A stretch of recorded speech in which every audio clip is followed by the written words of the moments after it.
قال الله تعالى وتبارك في القرآن المجيد والفرقان الحميد. بسم الله الرحمن الرحيم. الحمد لله رب العالمين الرحمن الرحيم مالك يوم الدين إياك نعبد وإياك نستعين اهدنا الصراط المستقيم صراط الذين أنعمت عليهم غير المغضوب عليهم ولا الضالين آمين. صدق الله مولانا العظيم وصدق رسوله النبي الكريم الرؤوف الرحيم. اللهم نور قلوبنا بالقرآن وزين أخلاقنا بالقرآن وادخلنا الجنة بالقرآن ونجنا من النار بالقرآن. قال الله تعالى وتبارك وتعالى في شان حبيبه مخبرا وآمرا إن الله وملائكته يصلون على النبي يا أيها الذين آمنوا صلوا عليه وسلموا تسليما. الصلاة والسلام عليك يا رسول الله وعلى آلك وأصحابك يا محبوب رب العالمين. الصلاة والسلام عليك يا نبي الرحمة وعلى آلك وأصحابك يا رسول الملاحم. تمام حمد و ثنا تعریف و توصیف اللہ جل مجدہ الکریم کی ذات بابرکات کے لیے جو خالق کائنات بھی ہے اور مالک ششہات بھی.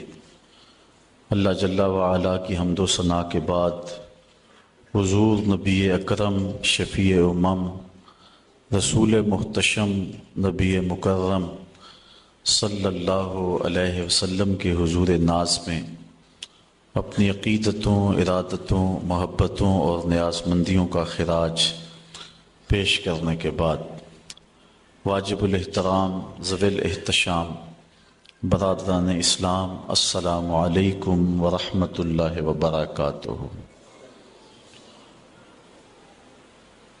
آنے والے معزز محترم سامعین کو ماہ نور شہر رمضان المبارک کی آمد پر بصمیم قلب مبارکباد پیش کرتا ہوں.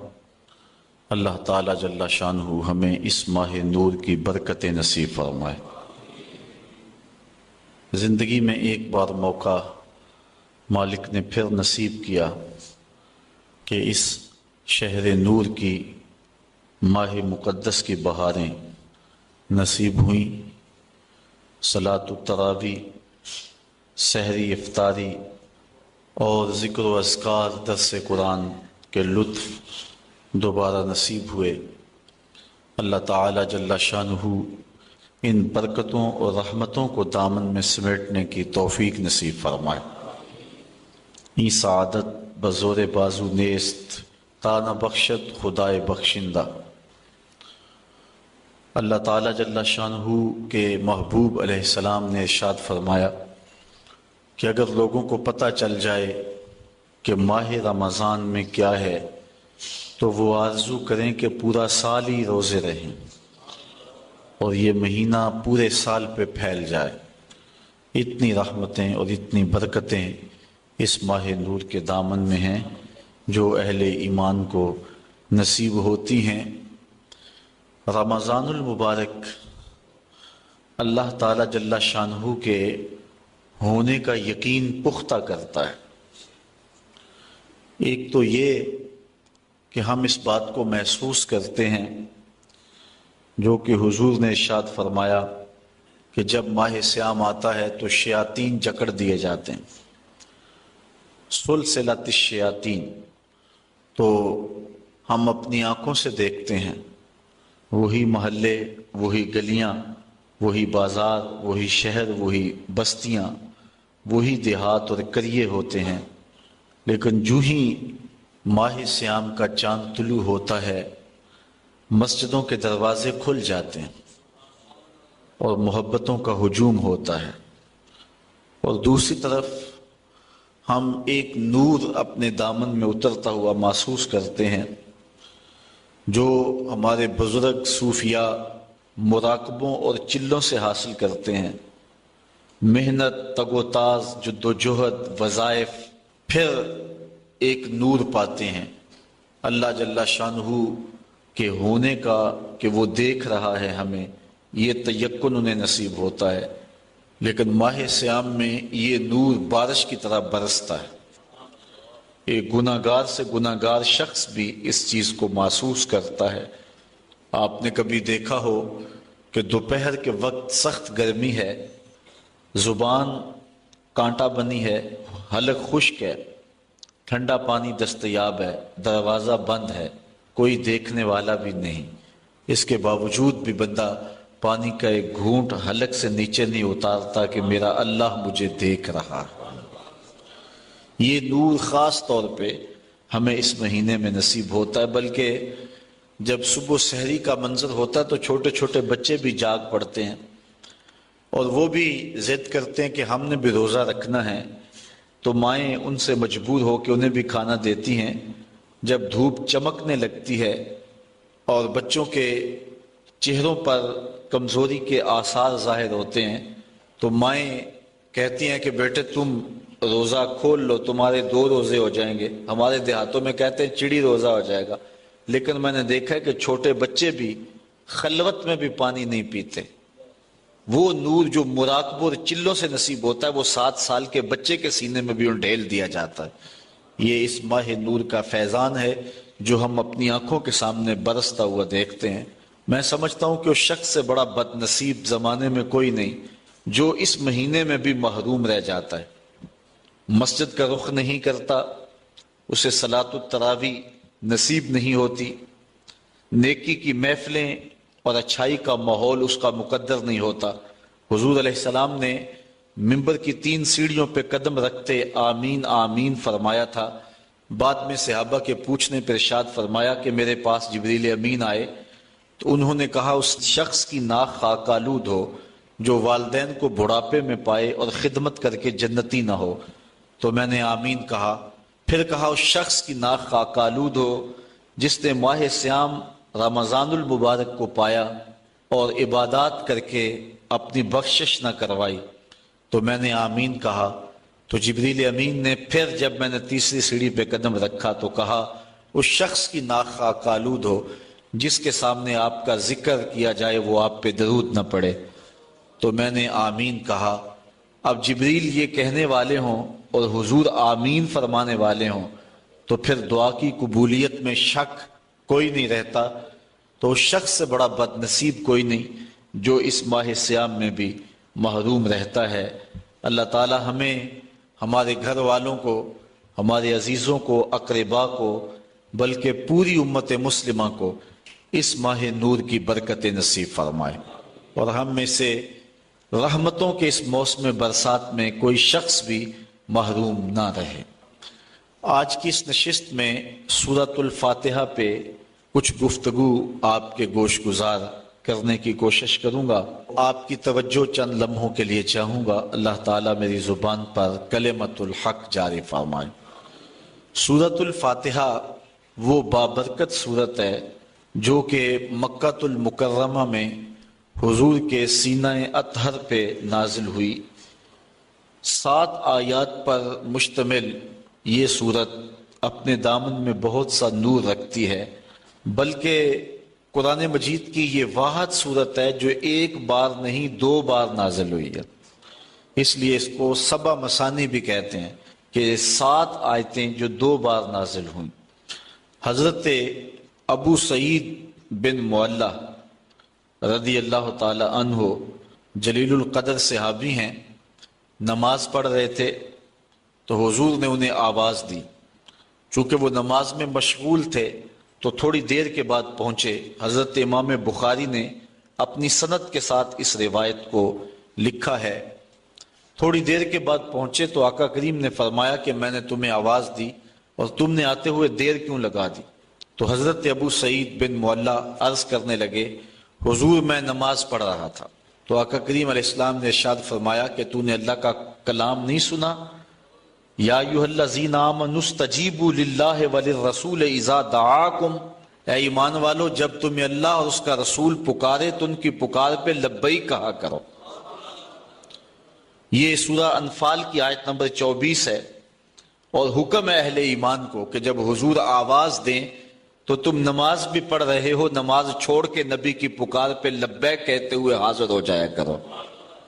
اور پھر صحابہ اس واقعہ کے بعد حاضر ہوتے تھے اور آقا کریم جو کام کہتے وہ کام کرتے، اور واپس آتے تو جہاں سے نماز چھوڑی ہوتی وہیں سے نماز شروع کرتے۔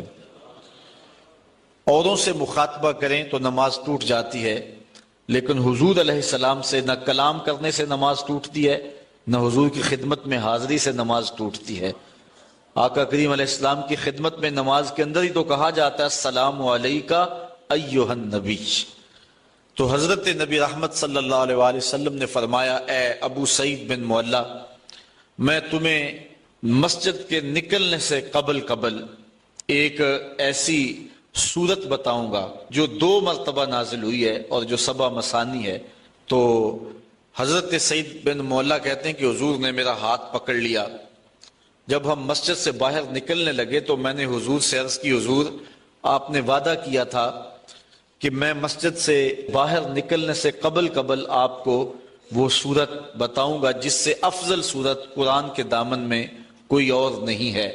تو حضور علیہ السلام نے ارشاد فرمایا الحمدللہ رب العالمین۔ یہ سورت 7 مثانی ہے، اور اس سورت سے افضل قرآن مجید کے اندر کوئی سورت نہیں ہے۔ اور حضرت ابی بن کعب رضی اللہ تعالی عنہ سے بھی اسی طرح کی ایک روایت مروی ہے جس کو امام ترمذی نے اپنی سند کے ساتھ روایت کیا ہے کہ حضور علیہ السلام نے ان کو آواز دی تو وہ بھی دیر سے پہنچے، تو حضور نے ان کو بھی یہ کہا کہ تم نے اللہ تعالیٰ کا کلام نہیں سنا، جب اللہ اور اس کا رسول پکارے تو پکار پہ لبیک کہا کرو۔ اور پھر حضور نے ان کو فرمایا کہ میں تمہیں ایک ایسی صورت بتاتا ہوں کہ جس جیسی صورت نہ تورات میں ہے، نہ زبور میں ہے، نہ انجیل میں ہے، اور نہ اس جیسی کوئی دوسری صورت قرآن میں بھی ہے۔ تو پھر حضور نے سورۃ الفاتحہ کا بتایا۔ یہ وہ صورت ہے جو ہر روز ہر نمازی ہر نماز کی ہر رکعت میں وقالتاً یا اصالتاً تلاوت کرتا ہے۔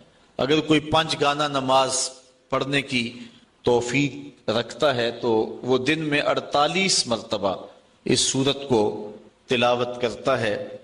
تو یہ وہ بابرکت صورت، یہ ہمیں کیا پیغام دیتی ہے؟ آج کی نشست میں ہم نے اس پہ مختصر گفتگو آپ کے گوش گزار کرنی ہے۔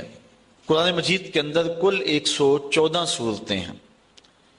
سورہ توبہ کے علاوہ ہر صورت کے ابتدا میں تسمیہ شریف بسم اللہ الرحمن الرحیم موجود ہے، جو احناف کے نزدیک 2 صورتوں کے فاصلے کے لیے لایا گیا ہے، جبکہ سورہ نمل میں بسم اللہ الرحمن الرحیم یہ جزو قرآن ہے۔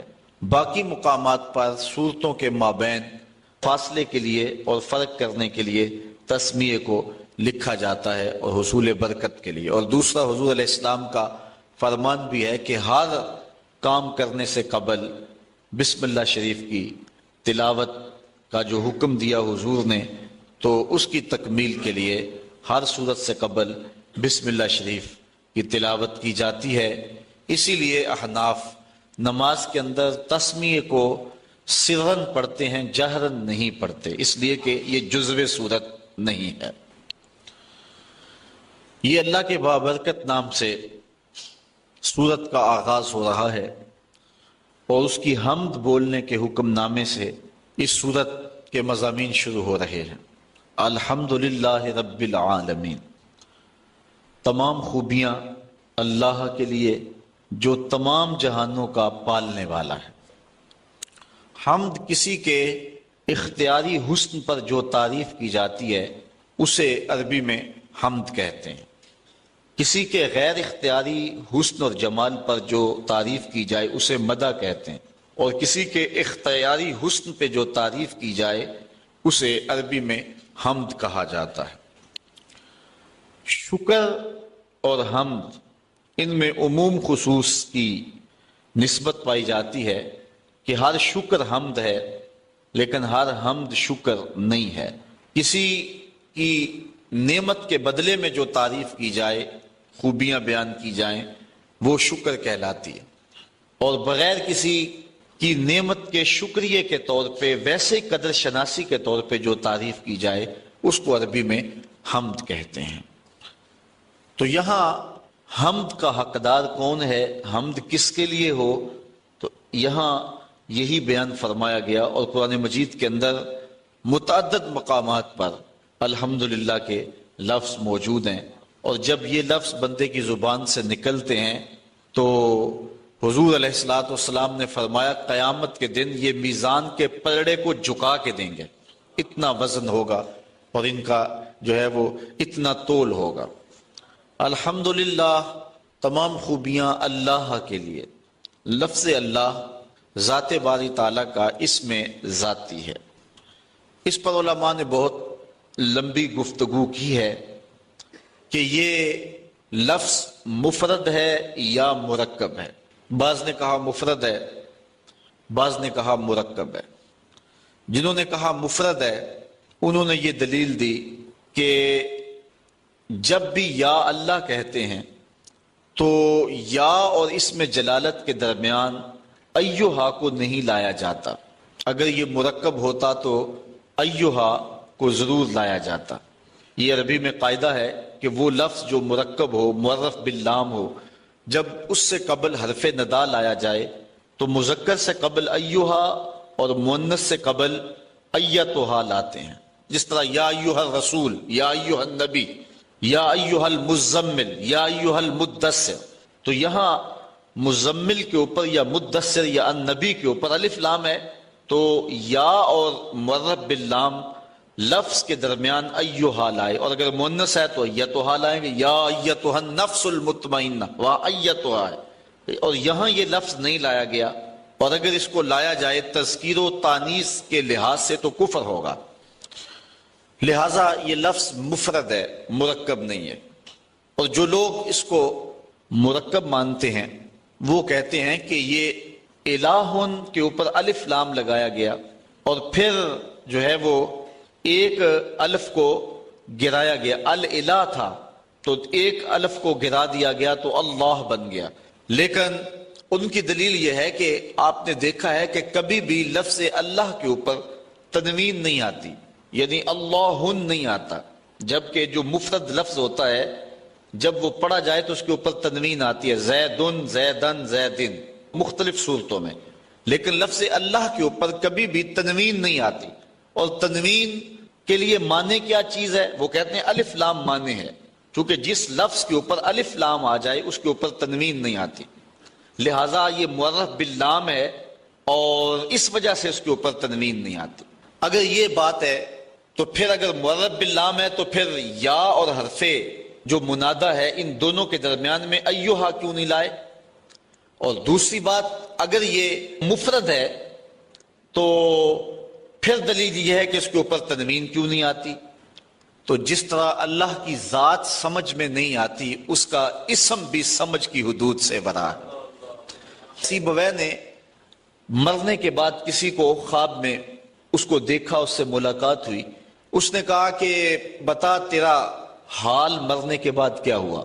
تو سیبویہ نے جو جواب دیا، میں یہ تھوڑی سی بحث کی ہے اس لفظ کے اوپر، وہ اسی لیے کی کہ سیبویہ نے جو جواب دیا ہم بھی اس کے مستحق ہو جائیں، ورنہ یہ مشکل بحث تھی، لیکن میں نے اس کے باوجود اس بحث کو چھیڑا اور دو چار باتیں اس پہ کر دیں۔ سیبویہ کہتا ہے میں ساری زندگی لفظوں کی کھال ادھیڑتا رہا اور بال کی کھال ادھیڑتا رہا، اور ساری زندگی میں لفظوں میں الجھا رہا، قرآن مجید کے معنی مطالب اس کی طرف میں نہ گیا، اور میں لفظوں پر ہی ساری زندگی بحث کی۔ مرنے کے بعد میرے مالک نے مجھے بخش دیا، تو میں نے عرض کی کہ مالک میرا کون سا نیک عمل تھا جس کی وجہ سے مجھے بخش دیا؟ تو ارشاد ہوا کہ تو نے لفظوں پہ ساری زندگی بحث کی، یہ تیرا کوئی ایسا عمل نہیں تھا، لیکن لفظوں میں بحث کرتے کرتے میرا نام بھی اس لفظوں کے اندر آیا، لفظ اللہ۔ کسی نے کہا یہ نکرہ تھا، الف لام لگا کے معرفہ بنایا گیا، کسی نے کہا یہ علم ہونے کی وجہ سے معرفہ ہے، لوگوں نے اس پہ بحثیں کی، لیکن سیبویہ کہتا ہے کہ میں نے کہا کہ یہ پہلے ہی معرفہ تھا، لیکن اس میں جلالت ہونے کی وجہ سے اس کو مزید معرفہ کر دیا گیا، تو یہ عارف المعارف ہے، یہ معرفہ کا بھی معرفہ ہے۔ کہتا کہ میں نے اس کے بابرکت نام کو عارف المعارف کہا تو اللہ تعالیٰ جل شانہ کو میری یہ ادا پسند آ گئی اور میری مغفرت فرما دی۔ اس لیے میں اس کے بابرکت نام پہ تھوڑی سی بات کی ہے کہ باوجود کہ یہ علماء کا موضوع ہے، لیکن سارے لوگ پوری توجہ سے اس گفتگو کو سن رہے تھے۔ کس لیے سن رہے تھے؟ کہ ہمارے رب کے نام پر بحث ہو رہی ہے، تو اللہ کی رحمتوں سے یہ بعید نہیں ہے کہ اللہ اس کے صدقے سے ہماری بھی مغفرت فرما دے۔ کہ یہ اجمی لوگ ہیں لیکن میرے نام پر بحث کو غور سے سن رہے تھے، تو اللہ تعالیٰ جل شانہ اس کے صدقے ہم سب کی مغفرت فرمائے۔ تو کہا تمام خوبیاں اللہ کے لیے۔ اب یہاں الحمد کے اوپر جو الف لام ہے، یہ بھی علماء نے کہا جنس کے لیے، یا الف لام جنس کا ہے یا استغراق کا ہے۔ ان دونوں صورتوں میں معنی یہ بنتا ہے کہ ہر خوبی اللہ کے لیے، یا ہر چیز جس کو خوبی کہا جا سکتا ہے وہ اللہ کے لیے، یعنی ہر کمال، ہر تعریف، ہر وصف، ہر خوبی، اس کے جتنے بھی افراد ہیں، یعنی خوبی کی جتنی بھی صورتیں اور قسمیں ہیں، وہ سب اللہ کے لیے۔ اور دوسرا معنی یہ ہے کہ جسے خوبی کہتے ہیں، نفس خوبی، جنس خوبی، جنس کمال، جنس تعریف، وہ سب کے سب اللہ کے لیے، جس کی شان یہ ہے رب العالمین، جو تمام جہانوں کا پالنے والا ہے۔ کسی چیز کو اس کی استعداد ذاتیہ کے مطابق درجہ بدرجہ مرتبہ کمال تک پہنچانا ربوبیت کہلاتا ہے، یعنی جو اس کی فطری لیاقت اور استعداد ہے، جو اس کی طبع میں رکھی گئی ہے۔ کبھی ایسا نہیں ہوا کہ آپ نے ایک مرغی کو بہت سارا دانہ ڈالا ہو اور وہ بڑھتے بڑھتے اونٹ جتنی ہو گئی ہو، اور کبھی ایسا نہیں ہوا کہ ایک اونٹ کو چارہ کم ملا ہو اور وہ کمزوری کی وجہ سے مرغی کی مقدار کو پہنچ گیا ہو۔ ایسے نہیں ہوتا۔ کبھی ایسے نہیں ہوا کہ آپ نے بہت زیادہ کھاد ڈالی اور ایک چھوٹا سا پودا گلاب کا وہ برگد کا درخت بن گیا ہو اور اتنا بڑا ہو گیا ہو، اور کبھی ایسا نہیں ہوا کہ ایک برگد کے پودے کو مناسب نمی اور نشو و نما اور اس کو پانی نصیب نہ ہوا ہو تو وہ بالکل چھوٹا رہ گیا ہو۔ جو جس کی استعداد ذاتیہ ہے اس کے مطابق ہی اس کی تربیت کی جاتی ہے۔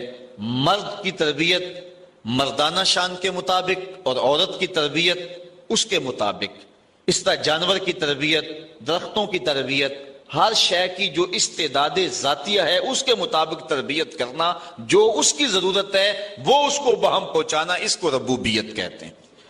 ایک بچہ پیدا ہوتا ہے، اس کا معدہ اتنا کمزور ہوتا ہے کہ وہ کوئی غذا برداشت نہیں کر سکتا، تو اللہ تعالیٰ جل شانہ نے اس کی اس عمر کے لیے ماں کی چھاتیوں کے اندر متوازن غذا دودھ کی صورت میں رکھی ہے۔ یہ اس کی ربوبیت کی شان ہے۔ اور آپ دیکھتے ہیں کہ بچہ ہر شے آ کے سیکھتا ہے، اس نے بولنا کیسے ہے، چلنا کیسے ہے، سمجھنا، یہ ساری چیزیں وہ دنیا پہ آ کے سیکھتا ہے، لیکن دودھ ماں کی چھاتی سے کشید کیسے کرنا ہے یہ بچہ سیکھ کر کے آتا ہے۔ یہ اللہ تعالیٰ جل شانہ اس کو جو ہے وہ پڑھا کر کے، اس کو سکھا کر کے بھیجتا ہے۔ قرآن مجید میں ایک مقام پہ فرمایا وَهَدَيْنَاهُ النَّجْدَيْنِ، ہم نے اس کو دونوں گھاٹیاں دکھا دی۔ اور اس سے مفسرین فرماتے ہیں ماں کی چھاتیاں مراد ہیں، کہ بچہ سیکھ کر کے آتا ہے۔ بطخ کے بچے کو تیرنا پہلے ہی آتا ہے، وہ دنیا پہ آ کر نہیں سیکھتا، اور مرغی کا بچہ جو ہے اس کے وظائف الگ ہیں، وہ پانی میں نہیں جا سکتا ہے، تو اس کو اس کے مطابق تربیت دی، اور بطخ کے بچے کے پاؤں اس طرح چوڑے رکھے جس سے وہ پانی کو پیچھے دھکیل سکے۔ یہ اس کی استعداد ذاتیہ کے مطابق اس کی تربیت کی۔ جس کو چارہ چاہیے اس کو چارہ بہم پہنچایا، جس کو کھانا چاہیے اس کو کھانا بہم پہنچایا، جس کو دودھ چاہیے اس کو دودھ بہم پہنچایا۔ ایک پرندہ ہے جسے ہنس کہتے ہیں، وہ سچے موتی کھاتا ہے۔ آپ اگر جائیں نا پنساری کی دکان پہ اور اس کو کہو کہ مجھے 2-4 تولے دے دے، تو ہو سکتا ہے سیالکوٹ سے ملے ہی نہ، گجرانوالا سے بھی نہ ملے۔ جو بالکل سچے جو ہے وہ موتی ہیں وہ عدم دستیاب ہو، ملے ہی نہ آپ کو، اور اگر وہ ملے بھی تو ہزاروں روپے تولے کے حساب سے ملیں گے۔ لیکن ہنس نامی پرندہ روز پیٹ بھر کے کھاتا ہے اور اللہ تعالیٰ اس کو روز مہیا فرماتا ہے۔ یہ اس کی شان ربوبیت ہے۔ یہ تو لوگ الجھ گئے ہیں، وہ توکل چھوڑ گئے ہوئے ہیں، وہ سمجھتے ہیں کہ شاید ہم اپنے رزق کو ہم نے خود اکٹھا کرنا ہے اور بھول گئے ہوئے ہیں۔ یہ رب کی ذمہ داری ہے، یہ اس کی شان ربوبیت ہے، جس کو جو چاہیے اس کو وہ بہم پہنچاتا ہے۔ ہمیں صرف اتنی ڈیوٹی ہے کہ ہم اسباب کی تلاش کریں، اس کے بعد جو کچھ ہے اس کے کرم پہ چھوڑ دیں۔ لیکن جو اس نے لکھا ہے، اگر ہم فرض کرو اسباب بھی چھوڑ دیں، پھر بھی جو قسمت میں ہے وہ مل کے رہے گا۔ حضرت شیخ سعدی شیرازی نے یہاں بڑی خوبصورت بات کی۔ آپ فرماتے ہیں کہ ایک شخص جا رہا تھا جنگل میں، اس نے ایک لومڑی کو دیکھا کہ جس کے پاؤں بھی نہیں ہیں، ہاتھ بھی نہیں ہیں، تو اس نے کہا کہ اس کو رزق کیسے ملتا ہوگا؟ ساتھ ہی ایک درخت کے اوپر بیٹھ گیا، ایک شیر آیا، اس نے شکار کیا اور اس نے شکار کھایا اور پس خوردہ چھوڑ کے چلا گیا۔ یہ لومڑی رینگتی رینگتی پہنچی اور پہنچ کر کے اس نے جو ہے وہ بچا کھچا کھایا اور اپنا پیٹ بھر لیا۔ یہ جا کے ایک غار میں بیٹھ گیا کہ جب لومڑی کو، جس کے ہاتھ بھی نہیں ہیں، پاؤں بھی نہیں ہیں، اللہ تعالیٰ نے اس کے رزق کا وسیلہ بھی قائم کر دیا، تو جو میری قسمت کا لکھا ہے وہ بھی مجھے مل جائے گا، تو میں محنت کیوں کرتا پھرتا ہوں؟ تو وہ جا کے ایک غار میں بیٹھ گیا، ایک آدھا وقت تو فاقہ کاٹا، جب بھوک سے نڈال ہوا تو آواز آئی ہاتف سے، اے بندے میں تیرا بھی رب ہوں، لیکن لومڑی نہ بن، شیر بن، خود بھی کھا اور اوروں کو بھی کھلا۔ ہمیں حکم ہے کہ ہم اسباب پر نظر رکھیں، لیکن حقیقی نظر ہماری جو ہے وہ مسبب پر ہونی چاہیے۔ ہم ایسا نہ ہو کہ رزق کی تلاش میں رازق کو چھوڑ دیں اور ہم اس دنیا کو مقصود بنا لیں۔ اللہ تعالیٰ نے ان لوگوں کی مذمت کی ہے جن کا اوڑھنا بچھونا دنیا ہے۔ ارشاد فرمایا کہ جو ہے وہ لوگ الذی جمع مالا وعددہ یحسب ان مالہ اخلدہ کلا لینبذن فی الحطمہ وما ادراک ما الحطمہ نار اللہ الموقدۃ التی تطلع علی الافئدہ۔ وہ جو مال جمع کرتا رہتا ہے اور گنتا رہتا ہے اور پھر یہ خیال کرتا ہے کہ میرا مال مجھ کو لافانی کر دے گا، اللہ تعالیٰ فرماتا ہے ہم اس کو پکڑ کے بڑی آگ میں ڈالیں گے۔ اور وہ بڑی آگ کیسی ہے؟ اللہ فرماتا ہے کہ وہ میری جلائی ہوئی آگ ہے، اور وہ ایسی سخت آگ ہے کہ جو دل بھی کھا جائے گی، کلیجے بھی چاٹ جائے گی۔ تو اس آگ میں ہم اس بدبخت کو ڈالیں گے جو رزق کی تلاش میں رازق کو بھول گیا ہوا ہے، اور جس نے رزق کو مقصود اور قبلہ جان سمجھ لیا ہے۔ اور آج ہماری پریشانیاں، ہمارے دکھ اور اذیتیں یہ ہے کہ ہم بھول گئے ہیں، ہمارا توکل کمزور ہو گیا ہے۔ اگر اللہ پہ توکل پختہ ہو تو کوئی مسئلہ نہیں، وہ رب العالمین ہے، تمام مخلوقات کا رب ہے۔ یہاں رب کا لفظ جو ہے وہ واحد ہے، عالمین جمع ہے۔ عالم کہتے ہیں ما سوی اللہ، اللہ کے علاوہ جو کچھ ہے وہ عالم ہے، اور ایک عالم کا رب نہیں ہے، تمام عالمین کا رب ہے۔ پرندوں کا بھی رب وہی ہے، درندوں کا رب بھی وہی ہے، چوپایوں کا رب بھی وہی ہے، چڑیوں کا رب بھی وہی ہے، جو پانی میں تیرنے والے، زمین پہ رینگنے والے، ہواؤں میں اڑنے والے، حتیٰ کہ آگ کے اندر پرورش پانے والے، اور انسانوں، جانوروں، حیوانوں، بہائم، ہر ایک کا رب وہی ہے۔ تمام کائنات کو برابر دے رہا ہے، کوئی مانتا اسے بھی دے رہا ہے اور جو نہیں مانتا اسے بھی دے رہا ہے۔ یہاں وہ رب المسلمین نہیں کہا کہ مسلمانوں کا رب ہے، یہ بھی نہیں کہا کہ انسانوں کا رب ہے، یہ بھی نہیں کہا کہ فرما برداروں اور متیوں کا رب ہے، کہا وہ تمام عالم کا رب ہے۔ کائنات کی ہر شے کا رب وہی ایک اللہ ہے جو کہ تمام تعریفوں کا حقدار ہے، اور تمام مدح و ستائش اور حمد و توصیف جس کے لائق ہے۔ وہ ایک سب کا خالق ہے اور سب کا رازق ہے اور سب کا رب ہے، اور اسی کو زیبا ہے کہ وہ سب کو رزق دے، ماننے والوں کو بھی دے رہا ہے، نہ ماننے والوں کو بھی دے رہا ہے، جو نہیں مانتے ان کو بھی دے رہا ہے، بلکہ ان کو زیادہ دے رہا ہے۔ بلکہ ایک حدیث میں آتا ہے کہ اگر مسلمانوں کی دل شکنی کا لحاظ اور خیال نہ ہو تو کافروں کے گھروں کی سیڑھیاں جو ہیں وہ سونے چاندی کی بنا ڈالوں، اتنا ان کو دوں۔ لیکن یہ کہیں گے ہمیں تو زیادہ ہی رگڑ دیا گیا، کافر کو بخشے حور و قصور، اور مومن کے لیے فقط وعدہ حور، پہلے شکوہ کر دیا گیا، پھر تو اور زیادہ شکوہ کریں گے۔ لیکن وہ ہر ایک کا مالک ہے، جو نہیں مانتا اسے بھی دے رہا ہے، جو مانتا اسے بھی دے رہا ہے۔ جو اس کے حضور سجدہ ریز نہیں ہوتا، رب اس کا بھی ہے، اور جو اس کے حضور پانچوں وقت سجدہ ریز ہوتا ہے، رب اس کا بھی ہے۔ کبھی سورج کو نہیں کہا یہ میرے نافرمانوں کا گھر ہے، اس کے گھر میں روشنی نہ بکھیرنا، یہ مجھے سجدہ نہیں کرتا، ہوا تو اس گھر میں آکسیجن نہ پہنچانا۔ کبھی چاند کو نہیں کہا تیری چاندنی فلاں کے آنگن میں نہیں اترنی چاہیے، وہ میرے نافرمانوں کا گھر ہے۔ کہا جس طرح با یزید کے گھر میں روشنی کرتا ہے سورج، اس گناہگار کے گھر میں بھی ایسے ہی کرنی ہے، چاہے گناہگار ہے لیکن میں اس کا بھی اسی طرح رب ہوں جس طرح با یزید بستامی کا رب ہوں۔ اب تھوڑا سا ایک اور اس پہ نقطہ سمجھنے کی کوشش کیجئے۔ عالمین اتنے ہیں اور رب ایک ہے۔ یہاں رب کا لفظ واحد ہے اور عالمین بہت سارے ہیں۔ یہاں یہ بات عقیدے کی سمجھ میں آتی ہے کہ ایک رب کے کئی عالم ہو سکتے ہیں، یعنی کئی عالمین کا ایک رب ہو سکتا ہے، ایک باپ کے کئی بیٹے ہو سکتے ہیں، اور ایک شوہر کی کئی بیویاں ہو سکتی ہیں، ایک آقا کے کئی غلام ہو سکتے ہیں، اور ایک رب کے کئی بندے ہو سکتے ہیں، لیکن ایک بندے کے کئی رب نہیں ہو سکتے، ایک بیوی کے کئی شوہر نہیں ہو سکتے، اور ایک غلام کے کئی آقا نہیں ہو سکتے ہیں۔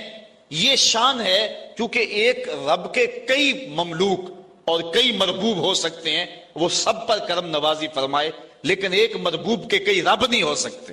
اور دوسری بات یہاں سمجھنے میں یہ آتی ہے کہ وہ ایک رب ہو کے سب کو برابر دے رہا ہے اور سب پہ کرم فرما رہا ہے اور سب کو نواز رہا ہے، اور ہر بندہ یہ سمجھتا ہے کہ جتنا فضل میرے پہ ہو رہا ہے شاید دنیا کے اوپر میں ہی اس کا بندہ ہوں۔ یعنی اتنا کرم، اتنا فضل ایک ایک بندے پہ۔ انسان ذرا غور کرے اس کے اندر کے سسٹم، اس کا نظام زندگی، اس کو دیے جانے والی عزتیں، اس کو شہرت، وقار، اس کو دولتیں، اس کی اولادیں، یہ کیا کیا ایک شخص کو دیا گیا ہے، اور ایک رب نے سب کو دیا ہے۔ اس کے کئی بندے ہیں لیکن اس کے باوجود کسی کو کمی نہیں چھوڑی۔ ہر ایک کو بہم آکسیجن پہنچ رہی ہے، ہر ایک کو ہوائیں پہنچ رہی ہیں، ہر ایک کو سورج کی کرنیں مل رہی ہیں، ہر ایک کو چاندنی میسر آ رہی ہے، رزق کے دروازے پہ خیرات بانٹ رہا ہے ہر ایک کو۔ اس کے کئی بندے ہیں لیکن اس نے کسی کے لیے کمی نہیں چھوڑی، اور بندے کا کوئی دوسرا رب نہیں تھا، لیکن بندے کا انداز یہ ہے جس طرح اس کے کئی رب ہوں اور وہ اس کے حضور سجدہ کرنے نہیں جاتا، اس کو فرصت نہیں ملتی۔ ایک رب کے کئی مملوک ہیں، ایک رب کے کئی مربوب ہیں، لیکن اس نے کسر نہیں چھوڑی، اور ایک بندے کے کئی رب نہیں ہیں لیکن اس کا جو انداز ہے وہ کتنا بیگانگی والا ہے۔ تو کہا الحمدللہ رب العالمین۔ بات آگے بڑھائیے۔ الرحمن الرحیم، وہ تمام جہانوں کو جو خیرات دے رہا ہے، تمام جہانوں کی جھولیاں بھر رہا ہے۔ وہ کیوں بھر رہا ہے؟ مجبور نہیں ہے، کسی احسان کے بدلے میں نہیں دے رہا، مستقبل میں بندوں کی ضرورت نہیں ہے، تو پھر اتنے بندوں کو، اتنی مخلوقات کو، جس میں جن بھی ہیں، جس میں حشرات الارض بھی ہیں، چوپائے بھی ہیں، اتنا کیوں نواز رہا ہے؟ اتنا نواز رہا ہے، کیوں نواز رہا ہے؟ کوئی غرض ہے نہیں، کوئی مقصد ہے نہیں۔ الرحمن الرحیم، محض اپنی رحمت سے کرم فرما رہا ہے۔ رحمت اللہ تعالیٰ جل شانہ کی مخلوق پر شفقت ہے، اس شفقت کے سبب اللہ تعالیٰ جل شانہ پوری مخلوق کو نواز رہا ہے۔ رحمان اور رحیم یہ دونوں مبالغے کے صیغے ہیں، اور اللہ تعالیٰ جل شانہ کی رحمت عمیم کا تذکرہ ہے۔ رحمان میں زیادہ جو ہے وہ رحمتوں کا ذکر ہے، یہ زیادہ مبالغہ ہے رحیم سے، اور اسی لیے کسی شخص کے لیے رحمان کا لفظ نہیں بولا جا سکتا۔ عبد الرحیم کو اگر رحیم کہہ لیں تو گزارا ہوگا، لیکن عبد الرحمان کو رحمان نہیں کہہ سکتے، کیونکہ رحمان اس کی ایسی صفت ہے کہ جو اس کے علاوہ کسی اور میں نہیں پائی جا سکتی۔ رحیم کا لفظ اس نے اپنے نبی علیہ السلام کے لیے بھی بولا ہے، بالمومنین رؤوف الرحیم، لیکن رحمان کا لفظ اللہ تعالیٰ کے علاوہ کسی اور کے لیے مستعمل نہیں ہوگا۔ یہ اس کی ایسی صفات پر مشتمل ہے کہ جو اسی کا خاصہ ہیں، اور اس کے علاوہ کسی بندے کے اندر، کسی اور مخلوق کے اندر، اور کسی اور ذات کے اندر جو ہیں وہ ممکن نہیں ہیں۔ اب اللہ تعالیٰ جل شانہ کی رحمتوں کا ذکر کیا گیا، لیکن رحمتوں کا ذکر کرنے کے متصل بعد اس نے اپنی مملکت اور حکومت کا ذکر بھی کیا۔ مالک یوم الدین، وہ رب جو رحمان بھی ہے، وہ رب جو رحیم بھی ہے۔ بندہ کہیں رحمتوں سے دھوکے میں نہ آ جائے اور بدعملی کا شکار نہ ہو جائے۔ جو رب رحمان بھی ہے، جو رب رحیم بھی ہے، اس کی یہ شان بھی ہے کہ جزا کے دن کا مالک بھی وہی رب ہے۔ وہ دن جو 50,000 سال پہ مشتمل دن ہوگا، جس دن اللہ کا آخری اور ٹل فیصلہ آئے گا، جس فیصلے کے بعد کوئی فیصلہ نہیں ہوگا، نہ کوئی اپیل ہو سکے گی۔ یہاں تو سول کورٹ سے سیشن کورٹ میں، وہاں سے جو ہے وہ ہائی کورٹ میں، وہاں سے سپریم کورٹ میں چلے جاتے ہیں، لیکن وہ آخری فیصلہ ہوگا، اس کے بعد کوئی کورٹ نہیں ہے، اور نہ کوئی دن ہے اس کے بعد۔ جو فیصلہ ہوگا وہ ٹل ہوگا، وہ طے ہوگا۔ اس لیے بندے کو ساتھ ڈرایا بھی گیا ہے، کیونکہ ایمان خوف اور امید کی کیفیت کے درمیان